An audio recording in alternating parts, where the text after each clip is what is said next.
Mengamati rencana pemerintah dalam pembentukan Danantara di BUMN, nampaknya apakah ini juga direspon cukup negatif bagi pelaku pasar, khususnya untuk saham-saham BUMN kita. Karena kalau melihat pergerakannya begitu di hari kemarin, bahkan mayoritas saham-saham atau emiten BUMN kita justru berada di teritori negatif, Mas Bias.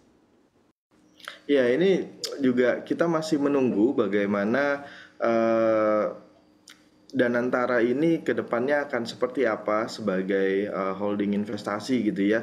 Kita tahu bahwa di setiap kali ada restrukturisasi di BUMN biasanya juga disertai dengan semacam bersih-bersih gitu ya, dan biasanya berpengaruh juga terhadap kinerja performance pada awal restrukturisasi tersebut. Mungkin itu yang juga difaktorkan oleh pasar, di mana pasar tidak terlalu ingin memfaktorkan ketidakpastian di situ, karena yang tadinya mungkin proses restrukturisasinya sudah selesai dan lain sebagainya, tiba-tiba dengan dibentuknya Danantara dan akan ada proses restrukturisasi berikutnya ke depan, ketidakpastian terhadap performa dari saham-saham BUMN ini yang membuat pasar mungkin agak lebih kurang appetite gitu terhadap saham-saham tersebut karena ketidakpastian tersebut.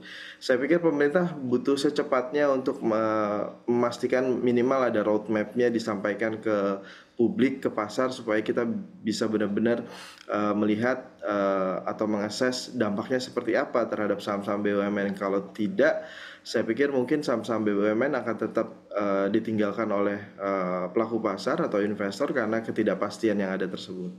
Mengamati pernyataan Anda terkait pasar tentunya tidak akan terjun dalam ketidakpastian begitu dalam Danantara ini, apalagi sifatnya juga lebih ke arah bersih-bersih BUMN. Sebetulnya apakah nanti apabila begitu ya Danantara ini jadi dan juga ada di holding BUMN, apakah ini juga tidak bisa seraya membuat saham-saham BUMN kita menguat begitu ya, karena memang saat ini harga sahamnya bisa dikatakan terdiskon dan bisa saja apabila ada sentimen positif dari Danantara, para pelaku pasar juga bisa memanfaatkan momentum tersebut atau momentum penguatan tersebut, Mas Bias.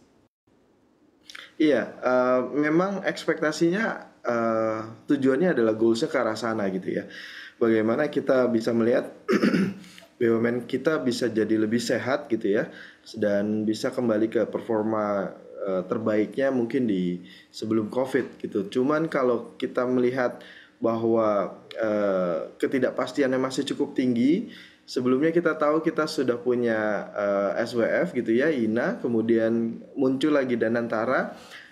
Saya pikir pemerintah perlu menjelaskan lebih detail bagaimana roadmap-nya Danantara ini ke depan, bagaimana irisannya dengan INA dan lain sebagainya gitu ya, supaya pasar bisa mengakses perlu berapa lama proses restrukturisasinya untuk BUMN ini ke depannya, dan selesainya kapan gitu. Jadi sebelum itu dilakukan, saya pikir mungkin pasar agak lebih menjaga diri ya, untuk punya exposure yang berlebihan ke saham-saham BUMN karena adanya ketidakpastian tersebut. Dan jangan lupa juga mungkin restrukturisasi bukan cuman berdampak pada bersih-bersih, tapi juga dari sisi manajerial dari BUMN tersebut. Kita nggak tahu kalau misalnya ada perubahan manajerial atau misalnya manajemen di sana gitu. Jadi kembali menimbulkan ketidakpastian juga untuk performa saham-saham BUMN ini ke depannya.